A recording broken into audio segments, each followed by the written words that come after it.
Pomodoro, time blocking, work diary and more.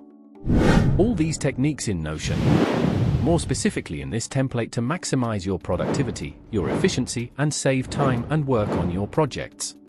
Now, let's start. This template is divided into 3 sections and follows a specific order.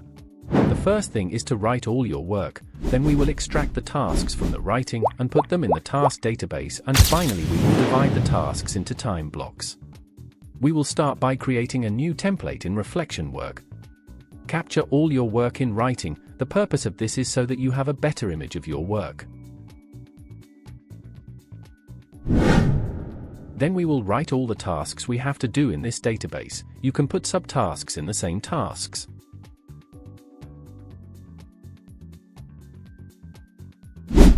This database has 2 more sections, priority and history. To place a task in any of these blocks, return to the task and time block.